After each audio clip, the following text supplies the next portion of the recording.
مجھے لگتا ہے امی کا تھوڑا سا شاید اسٹرگل کا پیریڈ تھا اور مجھے لگتا ہے کہ وہ آپ کو کسی طریقے سے بہت امپیکٹ کیا ہے. ہیز اٹ دیٹ می وہ کس طریقے سے اس نے آپ کو امپیکٹ کیا؟ آپ زندگی میں کیا آپ کے پوائنٹ آف ویو چینج ہو گیا ہے یا کچھ چیزیں جو آپ نے سوچ لی کہ میں یہ کروں گی یہ نہیں کروں گی، ان کا جو جرنی تھا اس کو آپ نے کیسے ایبزارب کیا ہے؟ مجھے لگتا ہے زندگی میں نا مشکل وقت بہت ضروری ہوتا ہے ہر انسان کے لیے. جب تک مشکل وقت نہیں آتا نا آپ سیکھتے نہیں ہیں. تو جنہوں نے مشکل وقت دیکھا ہوتا ہے وہ اچھے وقت کو تو گزار لیتے ہیں، بٹ جب دوبارہ زندگی میں مشکل وقت آتا ہے نا تو وہ گزر جاتے ہیں. تو بچپن سے مشکل وقت دیکھا ہے امی بابا کے لیے بھی، اور 10 چیزیں ہوتی ہیں فیملیز میں. تو تب سے یہ تھا کہ امی نے بولا اسٹرانگ رہنا ہے دونوں بہنوں نے، ہر سچویشن کو ہینڈل کرنا ہے، ہر سچویشن میں اسٹرانگ. امی نے کبھی نہیں بولا نہیں میری بچی رونا نہیں، رونے تو دیتی ہی نہیں ہے نا وہ. اوکے جہاں آپ رو لیے نا امی کے سامنے ذلیل 2 منٹ میں، روئی کیسے تم اسٹرانگ نہیں ہو، تم نے نہیں رونا، تم نے کھڑے ہونا ہے، تم نے کسی چیز پہ نہیں رونا. لائک فرینڈس کے جب بھی میرے کو مسئلے ہوئے کہ دوستوں نے چھوڑ دیا، ہاں وہ جو ہوتے ہیں سارے آپ کے نا میرے تو خیر بہت ہی برے تھے، تو وہ ہر کوئی گزرتا ہے. ہاں تو دوستوں نے چھوڑ دیا تو اس پہ بہت روتی تھی ایک ٹائم پہ. امی نے کہا کیوں چھوڑا ہے؟ ان کی بدنصیبی تھی کہ انہوں نے تمہیں چھوڑ دیا، تم تو اچھی تھی نا ان کے ساتھ. تو ہر چیز پہ امی نے کہا کہ رونا نہیں ہے، اپنے پیروں پہ خود کھڑے ہونا ہے. کل کو ماں باپ نہیں ہوں گے، کل کو کیا پتہ اچھا شوہر ملے نہ ملے، تو ایک لڑکی کو نا اپنے لیے خود اسٹرانگ ہونا بہت ضروری ہے. کسی پہ ڈپینڈ کرنے کی ضرورت ہی نہیں. چلو جب تک ماں باپ کا سایہ ہے تب تک ہے خدا، کیونکہ سب کے ماں باپ نے جانا ہے، ہم سب نے جانا ہے. ایگزیکٹلی. تو سب جب کل کو نہیں ہوں گے تو کیا آپ کس کے گلے لگ کے رہیں گے؟ ایسے اپنے آپ کو بناؤ ہی نہیں کہ کسی کے گلے رکھ کے رونا پڑے. اسٹرانگ یا آپ اپنی امی کو بھیجیے گا یا آپ بھی آئیے گا ان کے ساتھ. ایک موٹیویشنل وہ کرتے ہیں، مجھے ان کی ویلیوز اور مجھے ان کے جو آئیڈیاز ہیں نا بہت انسپائر کر رہے ہیں. بیکاز اٹس ویری امپورٹنٹ کہ ہم لڑکیوں کو اسٹرانگ بنائیں، ان کو انڈیپینڈنٹ، ان کو اپنے اون پہ کھڑا ہونا سکھائیں نا، جو ہم نہیں کرتے ہیں ابھی تک بھی. تو جب مشہور ہونا شروع ہوئی آپ تو کالج میں اور آس پاس فیملی میں اور فرینڈس کا کیا ریئیکشن تھا؟ اچھا کالج بہت کم جاتی تھی کیونکہ سر آتے تھے پڑھانے کے لیے، تو کالج والے اتنا کچھ فرینڈس بنی نہیں وہاں پہ. اسکول میں کلاس 1 سے میٹرک تک سیم فرینڈس تھی، پورا 8-9 لڑکیوں کا گروپ تھا. جو میں نے فیلڈ جوائن کی تو سب نے مجھے چھوڑ دیا کہ تم کہاں آ گئی ہو. یہ ہماری فیملی اس پہ ایک دوست تھی، اس کے گھر والوں نے بھی تھوڑا سا منع کیا تھا، بٹ وہ چھپ کے ملتی تھی، چھپ کے بات کرتی تھی. آج بھی وہ ساتھ ہے. تو وہ باقی جو 8-9 تھی ان سب نے چھوڑ دیا کہ تم یہ کہاں گئی، تم نے کیا کیا، تم نے ہم سے پوچھا کیوں نہیں، تم نے ہم سے پوچھا کیوں نہیں کہ تم یہ کام کر رہی ہو. میں نے کہا اوکے، میں نے کسی کو کچھ نہیں کہا، میں نے گروپ لیفٹ کیے یہ وہ کر کے. میں نے کہا اوکے. لیکن میں بہت ٹائم تک 2019 کی بات ہے، میں بہت ٹائم تک ڈپریس تھی اس چیز کو، کیونکہ میں نے اپنی فیملی تک اپنے فرینڈس کو رکھا تھا. تو اس چیز کا مجھے دکھ تھا کہ یار یہ کیوں ہوا ایسا. خیر تو فرینڈس میں اتنا وہ تھا نہیں، دوست تھے وہ سے تھی نہیں کہ وہ بولے کہ یار لائبہ فیمس ہو رہی ہے، لائبہ یہ وہ. تو وہ چیز مجھے دوستوں سے ملی نہیں. ہاں وہ جو فیملی تھی، جو ددیال اور ننیال خاندان والے جو تھے سب، وہ لوگ بہت خوش ہوتے تھے. بہت سب نے سپورٹ کیا اور سب نے اچھا لگتا تھا سب کے ساتھ جا کے مل کے نا کہ یار واو تم ٹی وی میں آ رہی ہو.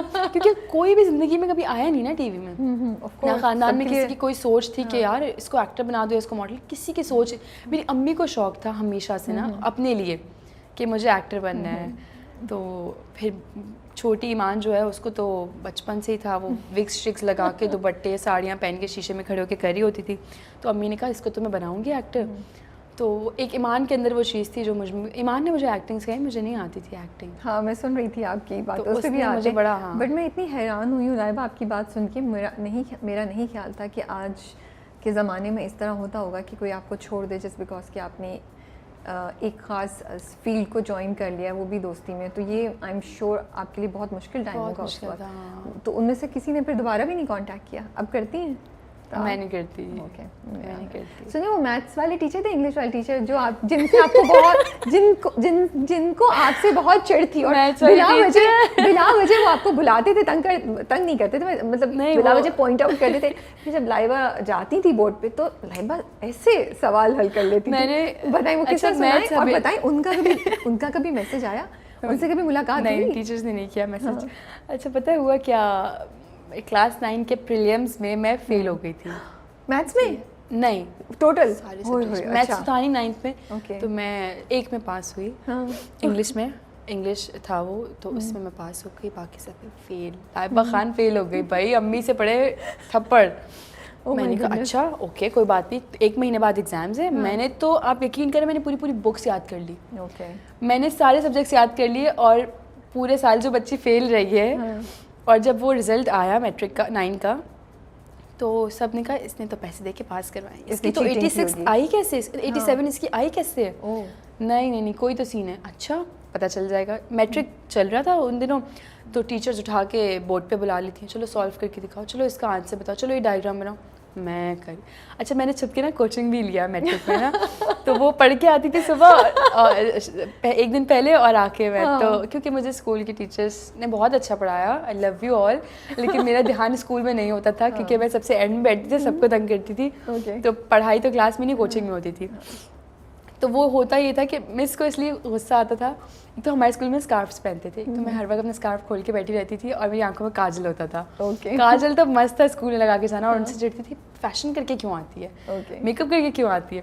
تو وہ اچھا ادھر آ جائے, چلے بورڈ میں آئیے سالو کریں. اوکے مس میں آ رہی ہوں, لیکن میرے آپ نے تو پڑھایا ہی تھا, اب میں کیسے کروں گی سالو. نہیں مجھے نہیں پتا, میں تو پڑھا رہی تھی, تمہارا دھیان نہیں تھا نا. اچھا میں ان کے ساتھ بھی ایکٹنگ کرتی تھی. اوکے پورا سالو کر کے چلے جائیں, بیٹھے ہیں, آتا تو ہے, پتہ نہیں کیوں ایکٹنگ کرتی ہیں. تو ہوتا یہ تھا کہ وہ ان کو چڑ ہوتی تھی کہ یار پڑھتی ہے نہیں, کلاس میں سب کو باتوں میں لگایا ہوا ہے, اور ایگزامس میں پاس بھی ہو رہی ہے. وہ کلاس ٹیسٹ ہوتے تھے, منتھلی ٹیسٹ ہوتے تھے, اس میں بھی 25 پورے مارکس آتے تھے. تو ان کو بڑا ہوا کہ یار یہ ایک دم سے اتنی کوئی کیسے, یہ پڑھنے والی بچی نہیں ہے, اس کو کیسے آ گیا. پھر میں نے کہا یار نہیں میں تو پڑھ, کیونکہ میرا دماغ تو الحمد للہ تیز ہے, تو پڑھنے کی بات ہوتی تھی کہ دل ہے تو پڑھ لیا, نہیں ہے تو کسی کے ابو جی بھی مجھے نہیں پڑھا سکتے, وہ والا سین تھا. تو خیر جب میں نے ان کو یقین دلایا کہ نہیں میں نے کوئی پیسے دے کے 9th اپنا کلیئر نہیں کیا ہے, میں نے پڑھ کے کیا. پھر میں نے پوری میتھس کی بک یاد کی تھی. ہمیشہ سے سنا ہے نا میتھس کو سمجھ کے سالو کیا جاتا ہے, میں نے یاد کر لی پوری بک اپنی نا. آئی تھنک جب آپ حافظ قرآن ہوتے ہیں ہاں تو آپ کی میموری بہت اچھی ہو جاتی ہے. یہ تو اللہ کی طرف سے آپ پہ ہوتا ہی ہوتا ہے, تو مے بی اس کا بھی بہت اس میں ہاتھ ہوگا, تعلق ہوگا اس چیز کا کہ آپ اتنی جلدی چیزوں کو یاد کر رہی ہوں گی. ہاں الحمد للہ. بٹ میں کہتی ہوں آپ کے لیے کتنا آسان ابھی ہوتا ہوگا نا, کہیں سے بھی پڑھ لیا قرآن ایسا ہے بالکل. اچھا میری کوشش ہوتی ہے کہ میں نا اس کو روزانہ پڑھ لیا کروں. میں گاڑی میں صبح بیٹھتی ہوں نا, تو میں کوئی نہ کوئی صورت پڑھ لیتی ہوں. اس سے بھی روزانہ پڑھنے سے بھی آپ کو نا پریکٹس ہوتی ہے. فیوریٹ صورت کون سی ہے آپ کی؟ سورہ بقرہ. ماشاء اللہ. ایک ٹائم تھا جب میں اس کو ڈیلی پڑھتی تھی, تو میں 15 منٹ میں سورہ بقرہ پوری پڑھ لیتی تھی. اب تھوڑی سی اسپیڈ سلو ہو گئی کیونکہ ڈیلی نہیں پڑھا جاتا, تو وہ آدھے گھنٹے میں 40 منٹس میں پوری پڑھتی ہوں. جب سیٹ پہ یا انڈسٹری میں کبھی بتاتی ہیں بات, تو لوگوں کا کیا ریئیکشن؟ میں نہیں بتاتی, ہر ایک نہیں بتاتی, جج بھی تو کرتے ہیں نا. میں نے ابھی شو میں بتا دیا, اسی لیے میں نے پہلی دفعہ بتایا کسی شو میں. بٹ یہ چلا جائے گا نا, اگر ایڈٹ میں نکلوانا ہے تو ابھی بتا نہیں تو جائے, کوئی مسئلہ تھوڑی. میں تبھی تو بولا, مجھے تو لگتا ہے یہ بہت پیاری بات ہے. ہاں تو مجھے نہیں کوئی اس سے مسئلہ. پہلے میں کرتی تھی لوگوں کو جج اسکول ٹائم پہ نا, جب سے میں نے تھوڑی سمجھ آئی نا, پھر میں نے کہا یار جس کی زندگی ہے جو کر رہا ہے کرنے دو. اپنی زندگی اپنے آپ سے مطلب رکھو, جج نہ کرو کسی کو. اپنی زندگی میں اتنا کچھ چل رہا ہوتا ہے کہ آپ اس کا خیال رکھیں یا دوسروں کی زندگیوں کے بارے میں سوچیں. مجھے تو ایسا لگتا ہے میں نہیں, اب جو کر رہا ہے, جو جس چیز میں خوش ہے اس کو اس میں رہنے دو. اچھا برا سمجھا دیا تب بھی نہیں مان رہا, اس کی مرضی. ٹرو. تو بھائی یہ کہاں سے آیا ڈزنی لینڈ کے بائے والا, ڈزنی لینڈ کے بائے پرپوزل؟ یار آپ نے شو اسٹارٹ ہوتے ساتھ ہی بول دیا فلا. پتہ نہیں ایک ہوتا ہے نا خواہش آپ کی. میں جاننا چاہتی ہوں خواہش آئی کہاں سے, idea, what created this idea? دیکھیے ہر لڑکی کی خواہش ہوتی ہے اس کو اس کا جو ہونے والا جو ہسبینڈ ہوتا ہے وہ کسی نہ کسی طرح سے پرپوز کرے, یا اس کے لیے گفٹس لائے, یا اس کو یہاں لے کے جائے. تو ہر انسان, ہر لڑکی کی اندر فینٹیسیز چل رہی ہوتی. تو مجھے یہ تھا یار مجھے نا بس مجھے ڈزنی لینڈ جانے کا بہت شوق ہے, بہت زیادہ. ابھی تک میں نہیں گئی ہوں. تو مجھے یہ کہ میں چاہتی ہوں میں جب جاؤں نا وہاں تو مجھے وہاں پرپوز کرے, جس سے یہ شادی ہوئی. پھر میں سوچتی ہوں بیٹھ کے یار شادی سے پہلے تو میری اماں ٹریول کرنے دیں گی نہیں, کہنے والی تھی. تو یہ تو ایسے ہی ہو سکتا ہے کہ میرا تو یار نکاح ہوا ہو یا میری شادی ہو, اس کے بعد میں جاؤ تو مزہ بھی نہیں آئے گا. کیا مزہ آئے گا؟ اور اگر وہ لے کے جا بھی رہا بائی سم ہاؤ یہ ہو بھی تو اس کے گھر والے بھی ہو, میرے گھر والے بھی, آپ کو پتہ چل جائے گا اچھا یہ تو مجھے پرپوز کرنے والا ہے, اس کا مطلب ڈزنی لینڈ لے کے جا رہا ہے. تو یہ چیز مجھے لگتا ہے پتہ نہیں. تو اب یہ فینٹیسی چینج ہو گئی ہے یا ابھی تک ہے؟ کیوں نہیں ہے, اس کو کرنا پڑے گا. بے شک شادی کی بات کریں لیکن کرنا پڑے گا. چلیں جو وہ لمبی لائن لگی ہوئی ہے بھائی, آپ لوگ پہلے ہانگ کانگ, ڈزنی لینڈ, کوئی ڈزنی لینڈ میں کوئی اسپیسیفک جگہ, پیرس ہو یا امریکہ, کچھ بھی چلے گا. ڈزنی لینڈ چاہیے بس. شکر ہے میں نے پوچھ لیا, میں تو ہانگ کانگ بھیج رہی تھی, انہوں نے بولا نہیں پیرس. میں نے کہا کچھ بھی چلے گا, ڈزنی لینڈ چاہیے بس. ٹھیک ہے, تو آپ لوگ ٹکٹ وکٹ کرا لیں, ویزا کرا لیں, پھر ادھر آنے کی سوچیے گا. اچھا ٹیل می, اب ہم یہ بات کر ہی رہے ہیں, تو جب آپ کسی سے ملتی ہیں تو سب سے پہلی کیا چیز نوٹ کرتی ہیں؟ یہ تو ایک نیچرل سی چیز ہے. پرسنالٹی اچھی ہونی چاہیے مجھے لگتا ہے. اوکے, آپ اتنے گڈ لکنگ نہیں ہیں بٹ آپ کی پرسنالٹی ہونی چاہیے, پتہ چلے کوئی آیا ہے, اورا ہونا چاہیے تھا. ہاں کہ کوئی آیا ہے. ضروری نہیں ہے کہ بال اچھے ہوں یا بہت ہینڈسم ہو یا بہت گورا چٹا ہو, یو نو لڑکیاں دیکھتی ہیں. نو, بس لگے کہ کوئی آیا کہ ہاں بھائی ایک, تو وہ چیز میں دیکھی, کوئی آمد ہوئی ہے. ہاں کوئی آمد ہوئی ہے.